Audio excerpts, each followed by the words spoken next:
세상에서 가장 살기 좋은 곳이 어디라고 생각하십니까? 외국 여행을 갔다 오시는 분들 대부분은 우리나라만큼 살기 편안한 곳은 없다라고 이구동성으로 이야기를 합니다. 식당에 가면 서비스가 좋지요. 웬만한 사람도 식당에 가면 사장님이 되고 사모님이 됩니다. 그리고 밑반찬도 원하는 만큼 시키는 대로 다 갖다 줍니다. 외국은 그렇지를 않아요. 물을 마셔도 돈을 내야 되는 곳이 많고요. 반찬은 나온 것만 먹어야지 추가로 하면 추가로 요금이 부과가 됩니다. 우리나라는 그렇지 않습니다. 전국 어디서든 그 집안에서 하루나 이틀이면 특산물을 다 받아 볼 수 있는 곳이 우리나라입니다. 24시간 전화만 걸면 방 안에서 원하는 음식을 마음껏 먹을 수 있는 곳도 우리나라입니다. 가전제품이 고장나면 집안에서 그냥 전화 한 통이면 사람들이 와서 다 고쳐줍니다. 얼마나 편안한지를 몰라요. 고객님 하면서 높여주고요. 어디를 가든지 다 그래요. 서비스가 참 좋아요. 외국에 나가면 그렇지를 못하지요. 외국에서 어느 그 비행기를 한번 타게 됐는데 거긴 그 물을 마시는 것도 돈을 내야 되고 커피 한 잔 마시는데도 돈을 달라고 그러더라고요. 승무원이요, 뭐 군인 같아요. 여자 군인 같아요. 죄송합니다. 몸집이 있으신 분이 제복을 입고 뭐 하는데 이게 막 좀 그래서 눈치를 봐야 되는데 우리나라는 그렇지를 않아요. 뭐 요구하는 대로 막 다 갖다 주고 편안하게 해주고 상냥하고 그렇습니다. 그러니까 최고의 서비스를 우리가 받고 있다. 우리나라는 최고의 서비스 국가다라고 이야기할 수 있습니다. 그래서 어떤 분이 이런 현상들 외국에 나가서 서비스를 제대로 받지 못했을 때 불편함을 느끼는 그런 상태 우리 국민들을 향해서 서비스 중독 사회에 살고 있는 사람들이다라고 이렇게 평을 내리기도 합니다. 중독됐다라는 거예요. 그래서 원하는 만큼 기대한 것만큼 서비스를 받지 못하면 불편하고 화가 나요. 불편해요. 근데 사실 그 서비스는 그냥 서비스일 뿐입니다. 하지 않는다고 해서 뭐라고 얘기할 수 있는 건 아니에요. 사실은요. 그렇죠? 그런데 너무 서비스를 많이 받다 보니까 그렇게 서비스를 해주지 않으면 화가 나고 언성이 높아지고 또 이제 갑질을 하기를 시작하는 거지요. 그렇죠? 백화점에서 주차 관리하는 아이들은 대부분 우리 그 자녀들과 같은 학생들이 대부분입니다. 용돈을 좀 쓰려고 학비를 좀 보태려고 하는 학생들이 많이 하는데 백화점 입구서부터 말이에요. 막 하잖아요. 어서 오세요. 어떻게 그렇게 하나 몰라요. 막 하면서 이 손모양이 막 하면서 어서 오세요. 아니면 마네킹처럼 탁 하고서는 탁 하고 오면 탁 안내를 해줘요. 여자는 이쪽, 남자는 저쪽. 그런데 마음에 안 들었다고 그 아이들을 말이에요. 주차장 날바닥에다 무릎을 꿇혀놓고 갑질을 해대는 백화점 갑질녀, 갑질 모녀지요. 그 딸아이가 뭘 배우겠어요? 공개하는. 그래야 됩니까? 몇 푼이나 줬다고 자기 종이에요? 그거 없으면 자기가 그냥 바쳐야 될 거 아닙니까? 그렇잖아요? 서비스 해준다고 그렇게 하고 막 했는데 그걸 조금 마음에 안 들다고 그냥 이게 참 이해가 안 가요. 물건을 샀는데 이게 립스틱이 이제 물건에 묻은 모양인데 마음에 안 들어요. 립스틱이 옷에 묻어서 이거 바꾸러 갔어요. 백화점에 바꾸러 갔는데 잘 아시죠? 규정상 손님 안 됩니다 하니까 어떻게 손을 이렇게 다 찍혔어요. 아주 큰 사람을 말이에요. 손으로 머리카락을 치고 말이에요. 나 원래 이런 사람 아닌데 하면서 뺨을 쳤는데요. 백화점 음악 소리가 크잖아요. 뺨 소리 때린 것이 얼마나 셌던지 그 주변에 있는 사람 다 들을 정도로. 이 사건 뒤에 이 사람들은 막 며칠 동안 직장에 나가지를 못하고 말이에요. 따귀를 맞으면서도 고객님 해야 되는 백화점 진상모녀, 진상녀, 이런 모습들을 보게 됩니다. 땅콩 회항 사건을 또 어떻게 생각하십니까? 참 더 이상 말하고 싶지도 않지요. 재벌에 대한 분노가 막 치솟고 있습니다. 그런데 땅콩 회항 사건뿐만이 아니에요. 이렇게 보면 말이야.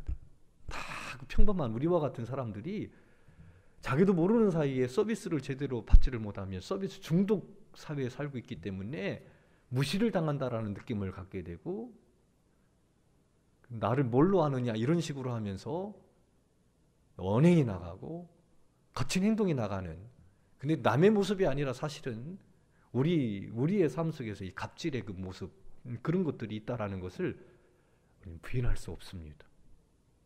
부인할 수 없어요.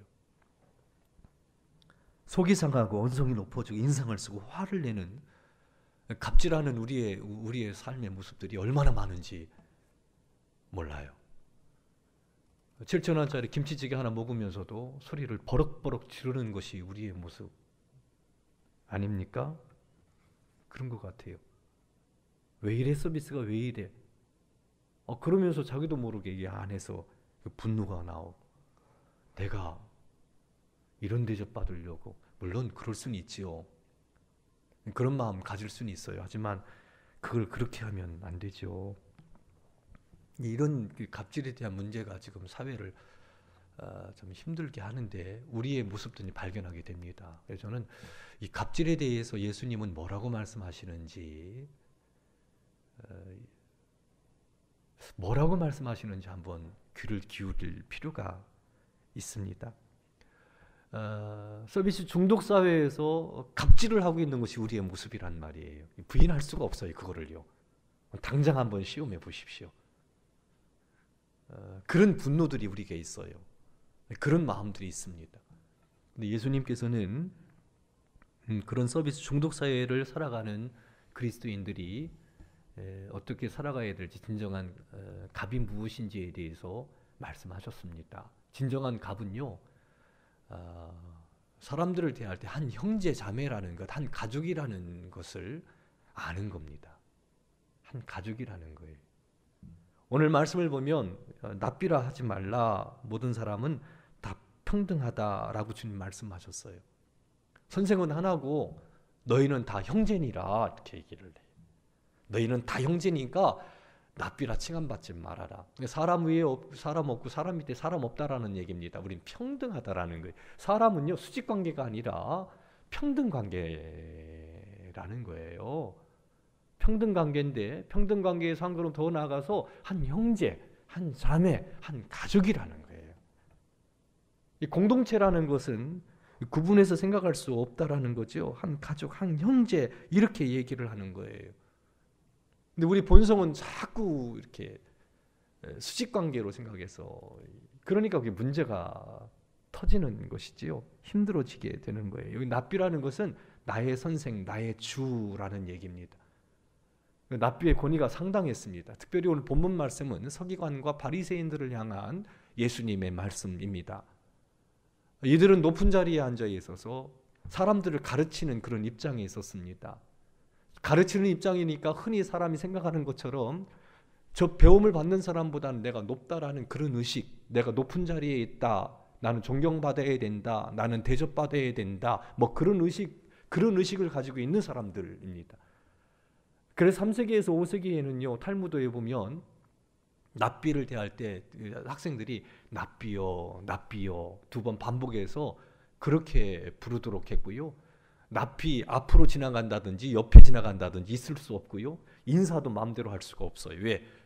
아주 훌륭하신 분들이기 때문에 그렇게 하면 안 된다고 가르쳤다라고 이야기를 합니다.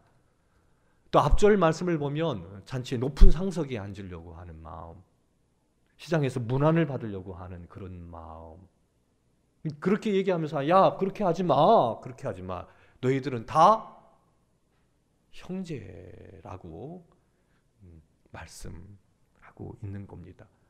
땅에 있는 아버지가 있는데 너희들은 하늘 아버지를 섬기고 있다. 땅의 아버지는 아주 그 어떤 지도자, 존경받을 만한 사람, 뭐 그렇게 원로, 교사들 이렇게 이제 얘기할 수 있어요. 지도자도 역시 마찬가지입니다. 지도하는 사람이니까 우리가 삶을 살아갈 때 이 사회에는 어차피 그 계급 구조가 있잖아요. 계급 구조가 있는데 좀 더 힘을 가지고 있는 사람, 더 많은 것을 가지고 있는 사람, 뭐 그런 사람들을 이야기하는데 예수님께서는 아니다. 그렇지 않다. 납비라 칭함받지 말아라. 하늘에 아버지가 계시니까 땅에 있는 자를 아버지라 부르지 말아라. 지도자는 한 사람이 누구예요? 예수님이 지도자인데 지도자라 칭함받지 말아라. 그래서 비단 이것이 구조적으로 그런 계급이 있긴 하지만 그런 높은 위치에서 무슨 뭐 권력을 행사한다든지 뭔가 힘을 발휘한다든지 뭐 이런 틀어진 부분들이 있잖아. 정말 우리 성도 여러분들이 저를 좋아해서 존경하는 것처럼 그게 아니고 네, 착각인가요? 그게 아니고 그냥 그걸 막 그냥 받으려고 강요하고 하는 이런 형태들 말이에요. 우리 지금 갑질하시는 분들 같은 그런 거 아니다라는 거예요. 한 형제, 한 자매, 한 가족이라고 말씀하고 있습니다. 근데 서기관과 바리새인들은 너 왜 인사 안 해? 이렇게 막 나가는 거예요. 버르장머리 없이 이렇게 나가는 거예요. 내가 누군데 이렇게 나가는 거예요. 그럴 수 있어? 이런 입장이 되니까 예수님 그거 아니라 그 자리에서 내려놔라. 너희는 다 형제다. 다 한 형제다. 어떻게 높낮이가 있을 수 있느냐. 서로 사랑으로 존경하는 거지. 서로 사랑으로 섬기는 거지. 서로가 그렇게 해야 되는 거지. 주님의 가르침은 그런 겁니다. 그런 겁니다. 바울 사도는 뭐라고까지 얘기했느냐. 노예 제도가 있었어요. 그리고 민족 간의 갈등이 있습니다. 이방인들은 유대인들을, 유대인들이 이방인들을 아주 천대시했던 그런 시대에 살았습니다. 남자 여자의 구분이 있는 그런 시대에 뭐라고 선포했냐면 복음을 갈라디아서 3장 28절 말씀을 보면 뭐라고 얘기해요? 유대인이나 헬라인이나 종이나 자유인이나 남자나 여자나 다 예수 안에서 하나다. 하나다. 수직관계가 아니라 다 하나라고 이야기를 하고 있다라는 이게 복음이에요. 근데 우리 이 시대가 아니고 노예 제도가 있고 남녀 구분이 분명하게 있는 그 시대 상황 속에서 바울은요 예수님 안에서는 다 하나다. 하나다. 하나다. 강력하게 선포하고 있는 거예요. 갑을병정을 이게 없다. 갑을병정이 없다라는 거예요. 그게 없어요. 우린 다 하나다. 한 형제다. 한 자매다. 진정한 갑이 된다라는 것은 그걸 아는 거예요. 우리는 하나구나. 우린 하나구나. 하나다라는 거. 우린 가족이구나. 한 형제구나. 한 자매구나. 서기관과 바리새인들이 강조하고 있는 그런 형태는 결코 아니라는 거예요. 그러므로 차별이 있을 수가 없다라는 거지요. 그렇게 갑질을 해댈 수가 해서는 안 된다라는 거지. 왜? 한 형제 자매니까. 자기 아들이면 백화점에서 무릎 꿇고 그렇게 하겠어요? 그건 아니잖아요. 케빈 베이컨 법칙이 있습니다. 이 법칙은 어떤 법칙이냐면 세상의 모든 사람들은 6단계를 거치면 다 아는 사람이라는 거예요. 6단계만 거치면 다 아는 사람이에요. 아는 사람이라는 거예요. 엘리드에 가서 처음 선교사님을 만났는데 얘기를 하다 보니까 제가 아는 사람하고 다 알아요. 다 알아요. 다 알아요. 깜짝 놀랐어요.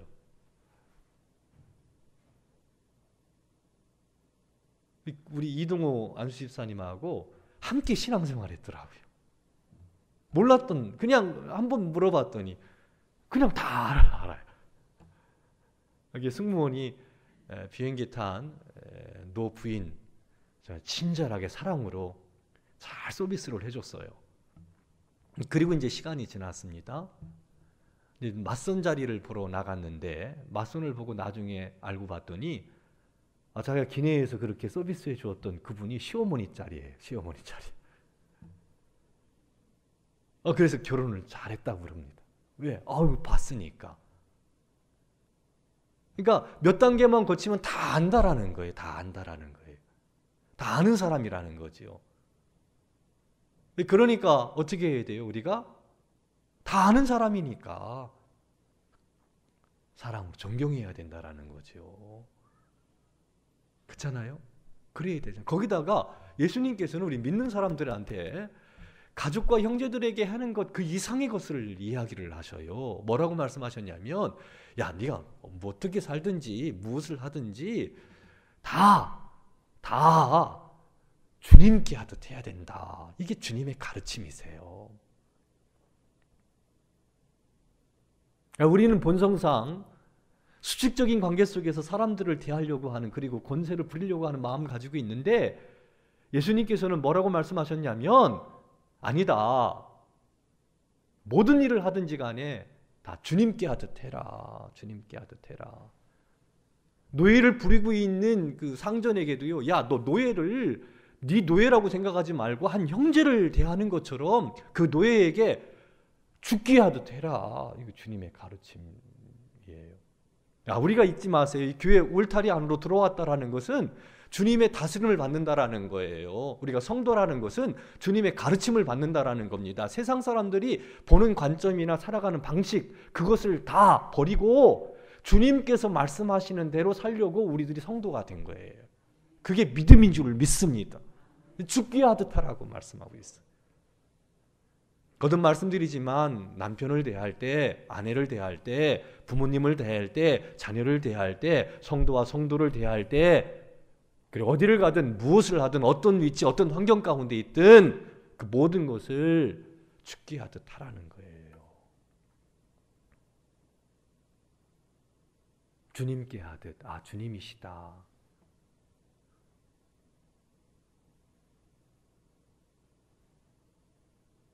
그러니까 한 형제에서 한 걸음 더 나가는 거죠. 진정한 값은 뭐냐면 모든 것이 주님께 하는 것이단 말이에요.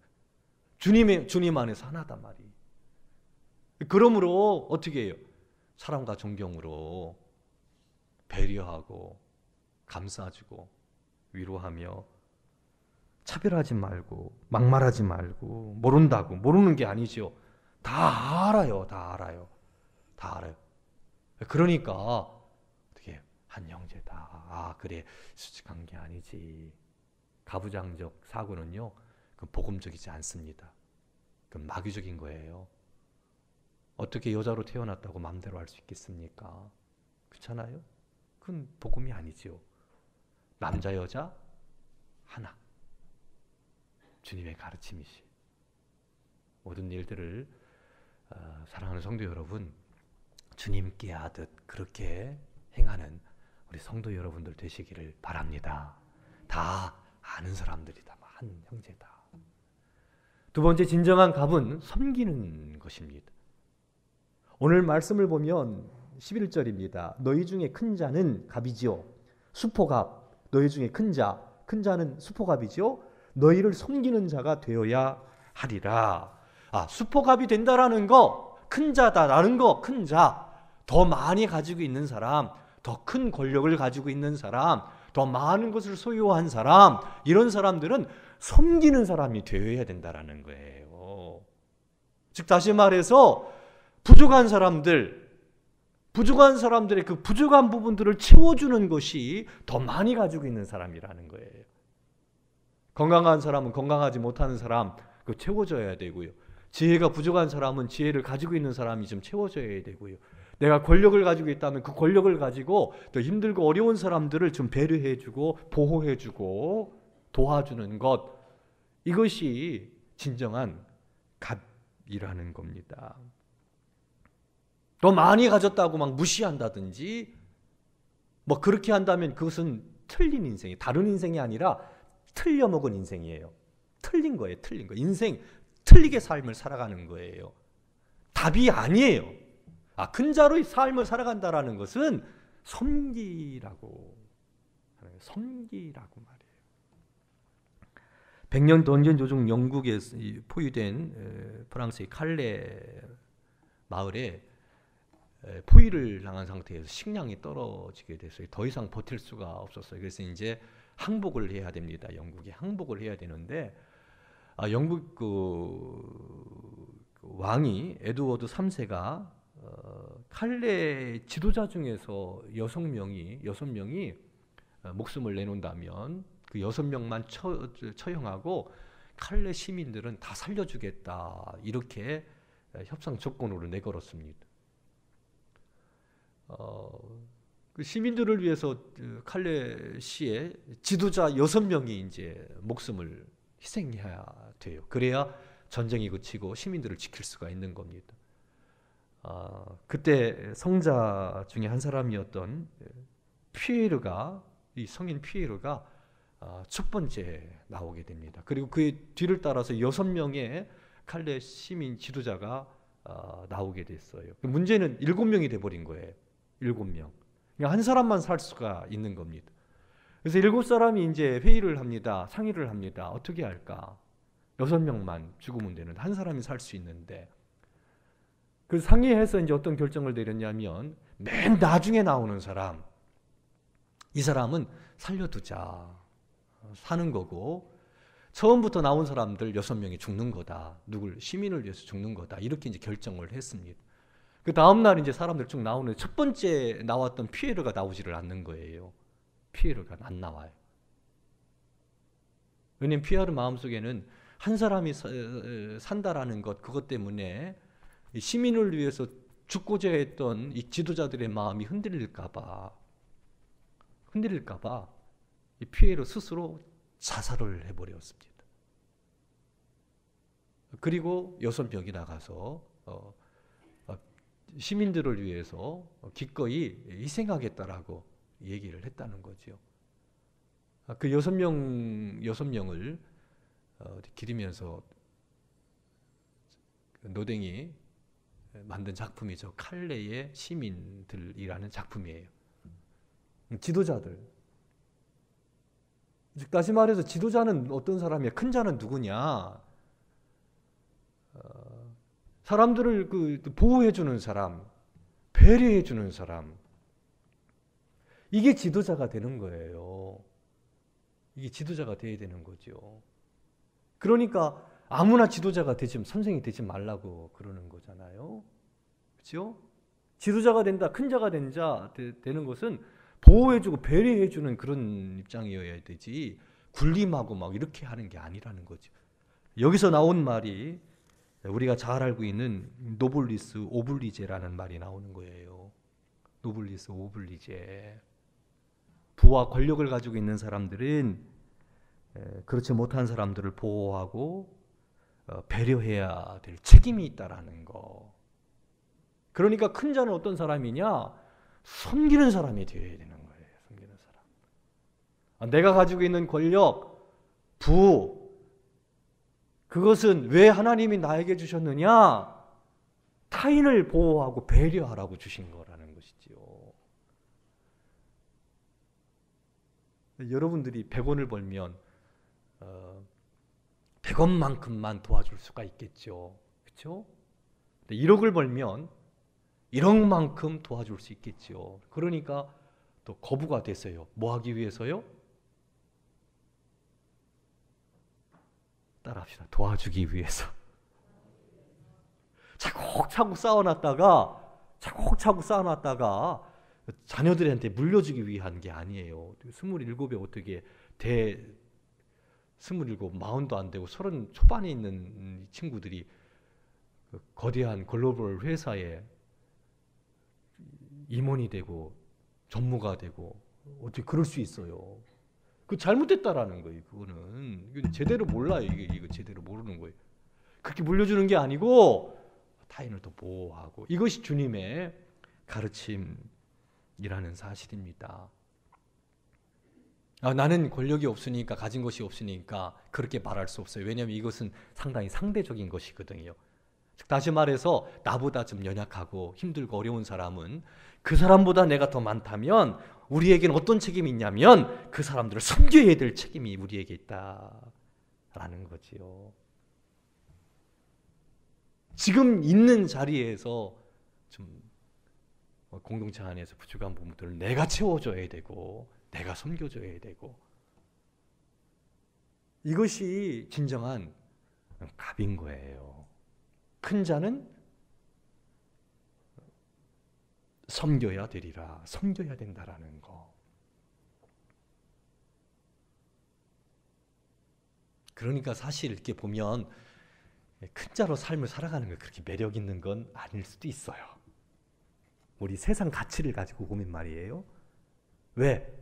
다 흩어야 되는 거니까. 다 나눠줘야 되는 거니까. 다 나눠주고 베풀어줘야 되는 거니까. 큰 자는 섬기는 사람입니다. 왜 나에게 이런 복을 주셨나 누리라고 그 부를 되물림하라고 그게 아니고, 노블리스 오블리제처럼 배려해주고 사랑해주고. 그럴 때 우리 사회가 어떻게 될까요? 예수님의 이 가르침을 딱 받을 때 얼마나 아름답고 좋은 사회가 되겠어요.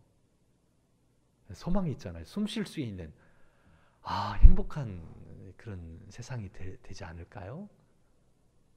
교회는 어떻게 해야 돼요? 교회가 어떤 교회 돼야 돼요? 예? 어떻게 돼야 돼요? 말을 못해요. 왜? 안 그러니까. 아는데 안 하니까. 근데 이 갑질 형태를 보면서 우리 반성해야 돼요. 저 반성 많이 했습니다. 야, 진짜 내 안에도 이 갑질이 있구나. 진정한 갑질은 이게 아닌데.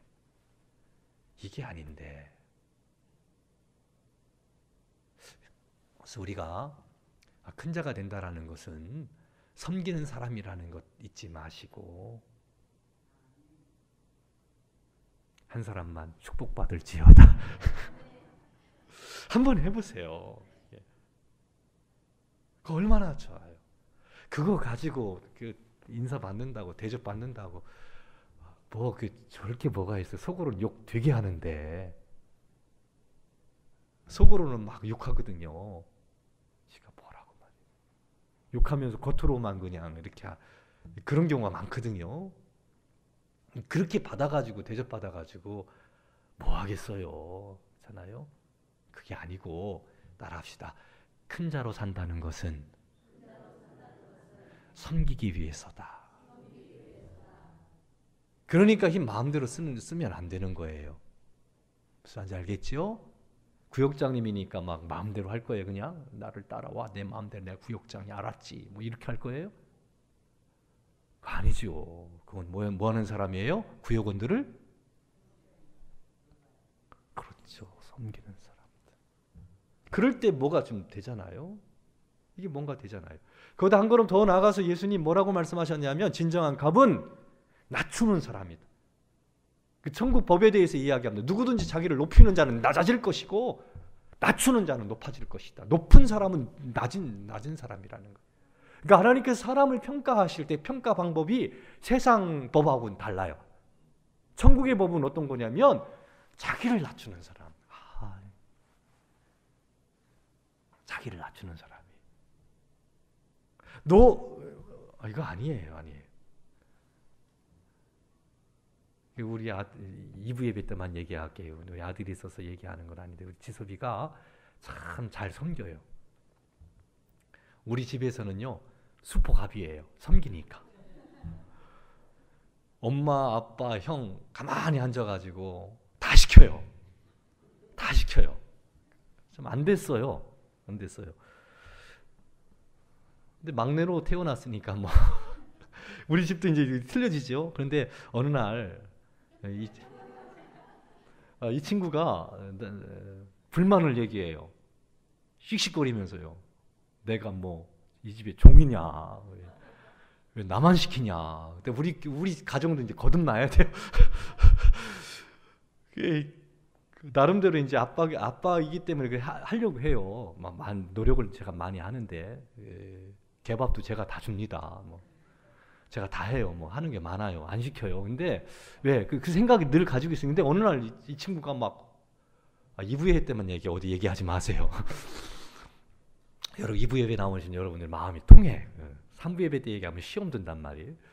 이 친구가 막 화가 나가지고 아빠 엄마 왜 나는 이 집의 종입니까? 왜 나만 시킵니까?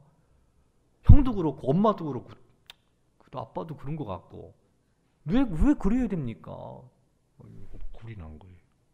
왜 동네 북이거든요. 제가 이런 얘기를 해줬어요. 나중에 그 화가 좀 가라앉고 한참 지난 다음에 야 지서봐, 섬기는 것이 높은 거야. 섬기는 게 최고야. 너한테는 다른 사람에게는 없는 장점이 있어. 그게 뭐냐면 섬기는 거야. 그러니까 계속 섬겨.